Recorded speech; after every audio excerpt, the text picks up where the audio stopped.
জীবন আমাদের সবসময় সুখ দেয় না, কখনো দেয় আঘাত, অপমান আর কঠিন পরীক্ষা। কিন্তু কষ্টের মধ্যেই লুকিয়ে থাকে এক গভীর শিক্ষা। আজ আমরা জানব জীবনের কঠিন পাঠ এবং কষ্টের মধ্য থেকে পাওয়া সেই মূল্যবান শিক্ষা। শ্রীকৃষ্ণ বলেন, মানুষের জীবনে সব থেকে বড় শক্তি হলো ভুলে যেতে পারা। কিন্তু আমরা ভুল জিনিস মনে রাখি আর ঠিক জিনিস ভুলে যাই। কারো দেওয়া দুঃখ বা অপমানকে আঁকড়ে ধরে বসে থাকলে জীবন থমকে যায়। তবে মনে রাখবেন, মা বাবা, পুরনো বন্ধু এবং যারা আপনার দুঃসময়ে পাশে ছিল তাদের কখনো ভুলবেন না। জীবনের প্রতিটি অভিজ্ঞতা আপনাকে শিক্ষা দেয়, তাই অপ্রয়োজনীয় আবেগ বর্জন করে সামনে এগিয়ে চলুন। শ্রীকৃষ্ণ নিজেকে যুদ্ধবিমুখ বলতে দ্বিধা করেনি। কেন? কারণ তিনি জানতেন সব যুদ্ধ লড়া মূর্খামি। যদি দূরে চলে গেলে কোনো অকাল মৃত্যু বা বড় কোনো ক্ষতি এড়ানো যায়, তবে পিছিয়ে আসাই বুদ্ধিমানের কাজ।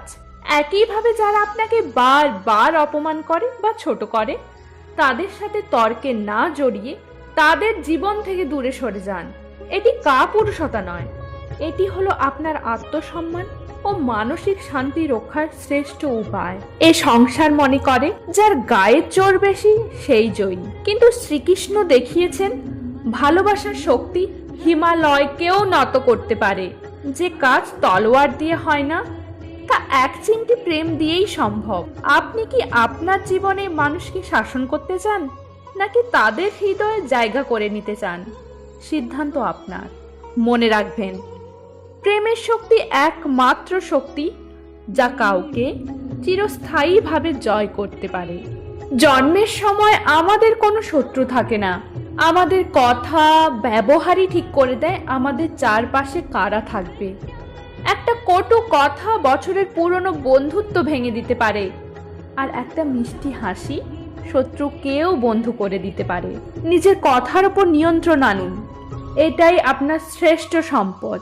শ্রীকৃষ্ণ বলেছেন, সব থেকে ভয়ঙ্কর অন্ধকার বাইরের রাত নয়, বরং মনের হতাশা। যখন চারপাশ অন্ধকার মনে হবে, তখন বাইরে আলো না খুঁজে অন্তরের প্রদীপ জ্বালান। আশা হলো সেই ছোট্ট প্রদীপ যা গভীর অমাবস্যাকেও পরাজিত করতে পারে। পরিস্থিতি যেমনই হোক, আশা হারাবেন না। আঙুর ফল খুব সুন্দর, রসালো, কিন্তু তার দাম কম। যখন সেই আঙুর তপ্ত রোদে পুড়ে শুকিয়ে কিশমিশ হয়, তার দাম বেশি হয়। আমাদের জীবনের সমস্যাগুলি ঠিক রোদের মতন। আপনি যত বেশি প্রতিকূলতার অভিজ্ঞতা অর্জন করবেন, তা আপনার ব্যক্তিত্বের তত মূল্য বাড়াবে। তাই সমস্যাকে কখনো ভয় পাবেন না। মনে রাখবেন, এটি আপনার ব্যক্তিত্বকে মূল্যবান করে তুলবে। সব সময় মনে রাখবেন, সেই ব্যক্তিই সবচেয়ে বড় যার সামনে গেলে অন্য কেউ নিজেকে ছোট মনে করে না। আপনি যদি বড় হতে চান, তবে অন্যকে বড় হওয়ার সুযোগ করে দিন। ধন সম্পত্তি কেউ সাথে নিয়ে যায় না, সাথে যায় কেবল আপনার ব্যবহার আর মানুষের ভালোবাসা। শুভ চিন্তা করুন, সৎ পথে চলুন। রাধে রাধে।